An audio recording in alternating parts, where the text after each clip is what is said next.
So, John, what's going on with this J.P. Morgan Chase business and Jamie Dimon? It sounds like they're just kind of ganging up on him with 7 agencies in 3 or 4 states. Are they just making an example of him? They're getting even with him? What's going on? Some of it is that.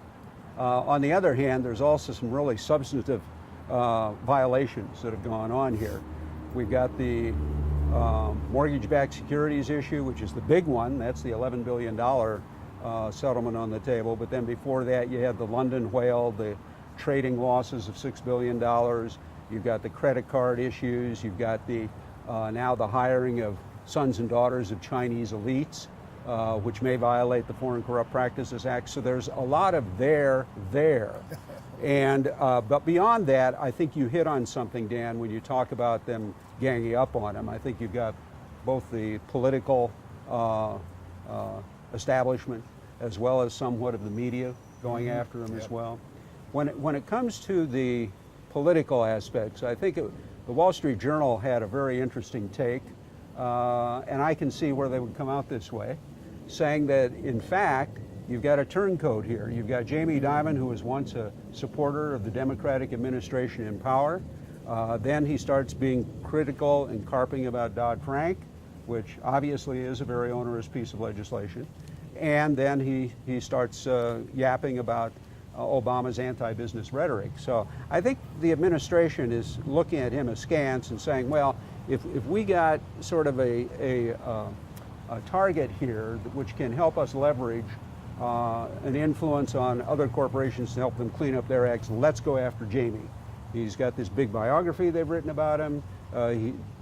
J.P. Morgan Chase was a hero of Wall Street in terms of performance a few years ago. So in terms of taking any company down and putting it in a negative light, they're figuring, let's go after these guys. Well, it does seem like they're all coming together at the same time, and it can't just be coincidence. I think you're right. Yeah, and I would think that they may be setting him up as an example for all the other banks that are watching what's going on here. Right. So they'll fall in the line. You think that's a possibility? I think so, and you just don't have the Attorney General meeting personally with a CEO. And that has happened within the past week. So I think there's a real political priority being put on doing something that will shake up Wall Street and using J.P. Morgan as the example. Well, yeah, he's getting more and more sensitive to that, and you can hear it in some of the things he says about whether or not this is a fair kind of way to go about it. Right, yeah, exactly. That's been fairly and aside from CNBC, the rest of the media is helping to make him a target as well. That's for sure. CNBC is about the only one that's defending him. Well, John, one of the issues that's being negotiated very intensely between J.P. Morgan Chase and the Department of Justice is this issue of admission of guilt. Now, in the London whale case, Jamie Dimon gave an admission of guilt, said they had made mistakes. But in the mortgage-backed securities case, which is being negotiated now, he's fighting it. But the Department of Justice really wants it. Now, why does the agency want it so badly? Why is Dimon fighting it so much? What's the difference? Starting with Dimon and J.P. Morgan, they want to resist this as much as possible because of the possible other litigation that might follow in its wake.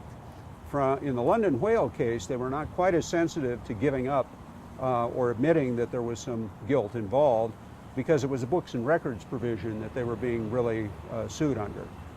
When it comes to the mortgage-backed securities case, it could have severe ramifications if there was an admission of guilt, because then third-party plaintiffs would line up who were individually damaged because of the traders' activities and the investors' losses that were accrued. So that's from J.P. Morgan's viewpoint, and why I think they're going to keep resisting any admission of guilt in the mortgage-backed securities case. From the viewpoint of the agencies, both DOJ and SEC, especially in the past year, they have now ramped up their self-interest to get tough on these issues. Judge Rakoff, whose decision, by the way, was overturned in an appeals court, nonetheless has struck fear in the eyes of many CEOs and many corporations because he has said you cannot just accept any settlement without an admission of guilt. And this has been taken up and used in other federal district court cases throughout the country. So, that is their interest to get tough. Now, there's an underlying danger that even if they get an admission of guilt, or if they rather insist on an admission of guilt, and people like J.P. Morgan, people like Dimon and J.P. Morgan resist, then they might just decide to litigate. Well, now you're back to a lot of expense, a lot of issues on the other side of the coin, and reasons why, in fact, we've had such settlement policies in the first place to avoid litigation. So it's real hornet's nest. And J.P. Morgan Chase and Dimon's motivation is to get all these things packaged up, exactly, prohibit any civil legal action from following, and get it behind them so they can go on and run their business. Right? Yeah, as you mentioned, 7 agencies coming after them. I'd like to tie this up in a neat package and have all of it settled at once. So it's a lot more than just Jamie Dimon getting in front of a television camera and defending the honor of his good name. Exactly. It's a business decision. Yeah, this is not an issue of his good name. This is an issue of risk assessment and risk-benefit equation in terms of the company. And they're just trying to get rid of as much of it as possible without any implication of for new litigation coming down the pike, and that gets to the admission of guilt issue. So, John, at least now we've got one of these many cases between SEC and the Justice Department and J.P. Morgan Chase and Jamie Dimon settled, and that's the London Whale settlement. Cost J.P. Morgan Chase, about $1 billion and an admission of guilt, right?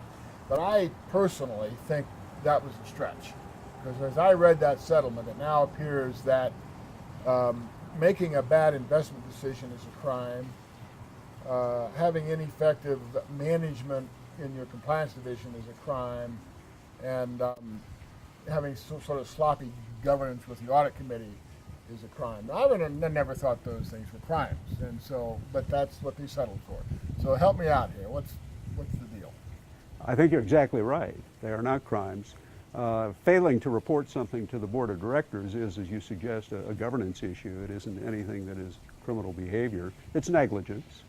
And $1 billion is a lot of money for negligence, especially when the trading loss was like $6 billion.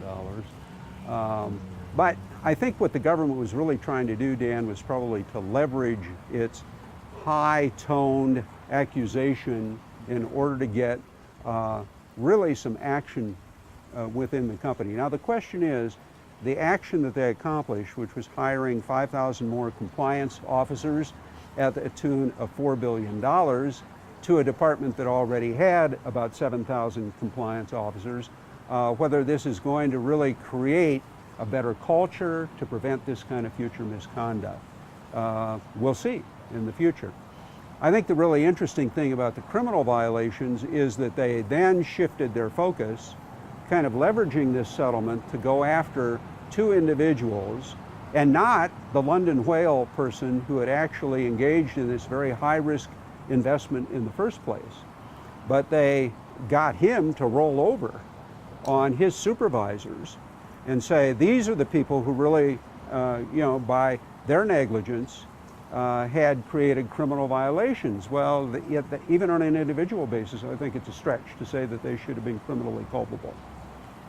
I think it might be questionable on ethics grounds that they never went after the London Whale guy to begin with, because he was obviously the rogue manager. Now, there was some speculation in the press and in the legal circles about going after the CFO in New York, because these people were reporting back to that individual. And that would have been even more problematic and dubious. And they didn't do that, thankfully, in the end. But I think that was a way of them trying to get closer to the top and to say, well, it's not just the trader, we're going to go after the people who supervised him, and ultimately bring it back to the chickens will come home to roost back in New York with Jamie Dimon, or at least somebody who works closely with Dimon. So that, of course, it's settled, not as at high a level of criminal culpability as they wanted, but now we're moving on to mortgage-backed Oh, we got securities. mortgage-backed securities. We got the children of Chinese officials to deal with. We got market manipulation, fraud charges. There's plenty to talk about. So maybe we'll do this again sometime soon. Be great fun, Dan. Look forward to it.